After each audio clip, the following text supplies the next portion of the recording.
So.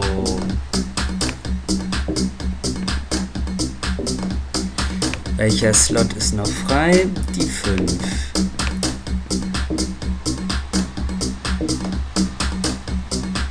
Und jetzt gehe ich auf Pitch und bastel einen langsamen LFO, der die Tonhöhe variiert.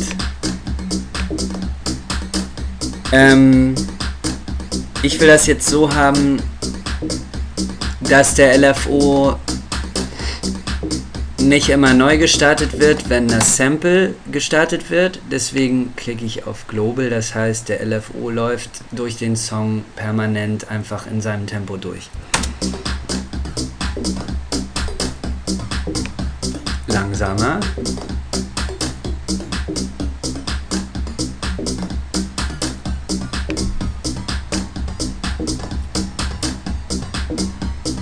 Okay, dann baue ich mal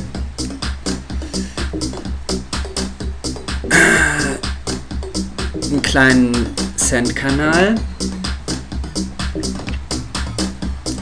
ein bisschen Hall. Für die Send-Seite ist wichtig, wir wollen da kein trockenes Signal mehr.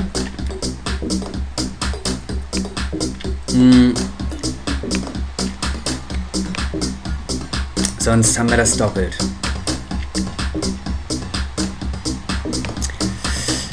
Was ich auch gerne mache, ist davor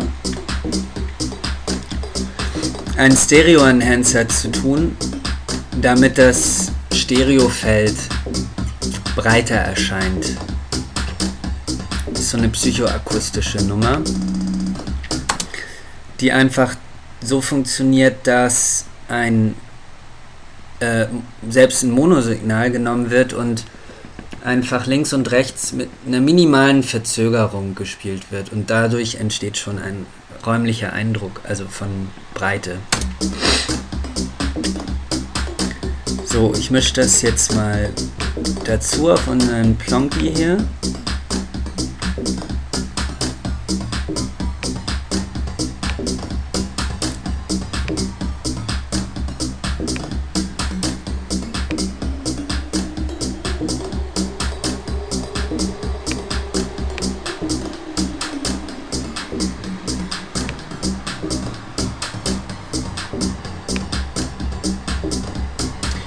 Ja, so kann man dann eigentlich auch schon einen Breakdown automatisieren. Also angenommen, ihr habt jetzt hier den Track. Bam, bam, bam.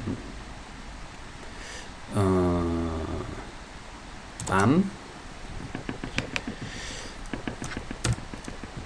Nee, das war's nicht. Wie geht denn hier ein Marker? Oder doch? Zack.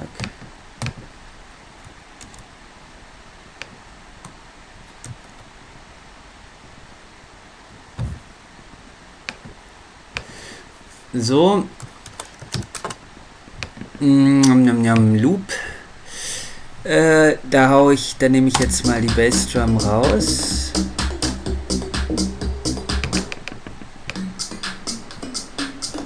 Und automatisiere schnell das, also sozusagen, ja, wie soll ich sagen, das Send-Signal, also auf dem Mixer wäre es ein Aux-Send. Also ich bestimme hierüber jetzt,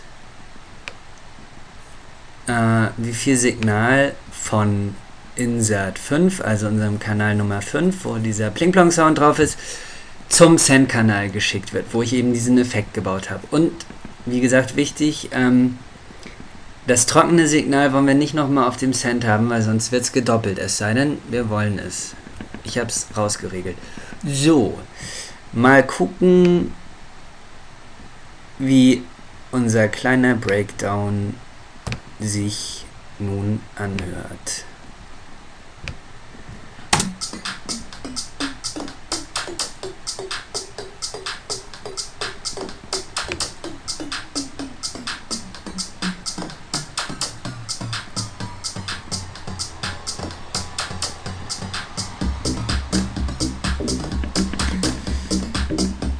Gut, das ist schon mal ein essentielles Element von elektronischer Tanzmusik. Man kann jetzt hier weitergehen, natürlich noch jeden möglichen Scheiß reinbauen, Filterfahrten, dies, das, Effekte, eine coole, also ein Drum Break, der, also zum Beispiel jetzt nochmal die Bassdrum, die da vor der 1 dann nochmal ein bisschen rumzappelt. Auch das man könnte noch überlegen, also je nachdem, wie man das mit dem Hall haben möchte. Bei mir ist es jetzt so, das zeige ich euch vielleicht mal auf dem Mixer.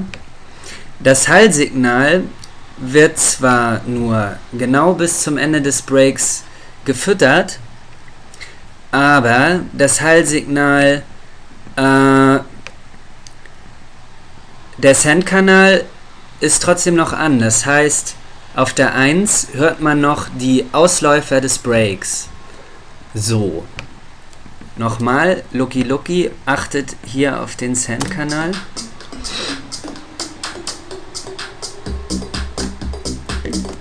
So, ich kann das auch nochmal ein bisschen verstärken, indem ich dann Kompressor raufhaue. Ich nehme jetzt mal den alten Kehrhus. Oh, vielleicht den. Ich hoffe, das ist nicht zu krass. Okay, ich würde sagen, jetzt hört man es auch. Wenn ihr das nicht so haben wollt... Ach, Entschuldigung. Ich bin ein bisschen erkältet. Wenn ihr den Break richtig krass haben wollt, also dass auf der 1 nichts mehr von dem Hall ist, dann bestünde zum Beispiel noch die Möglichkeit, den Send, das Level, also die Lautstärke vom Send-Kanal zu automatisieren. Rechte Maustaste auf den Lautstärkeregler hier, Create Automation Clip. Ja, und zwar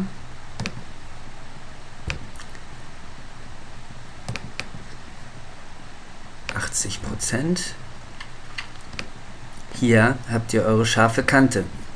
Das heißt, in der einen Automatisierungsspur ist jetzt automatisiert,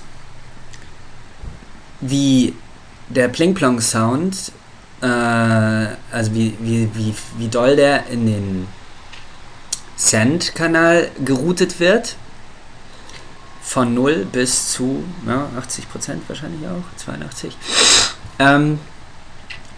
Und bei dem zweiten wird überhaupt das Volumen von dem Send-Kanal gesteuert. Das heißt, zack, bei 9 wird er komplett runtergeschraubt. Also, mal sehen, ich hoffe, ihr hört es.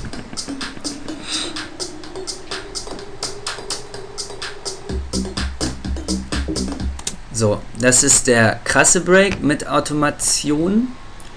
Jetzt nochmal ohne.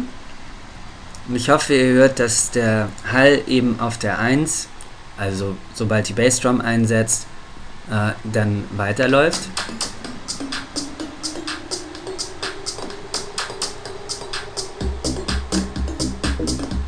Ja.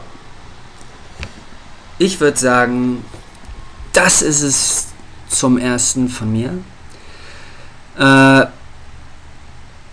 Ich hätte gerne Kommentare, was ihr verbessern würdet oder bla bla bla.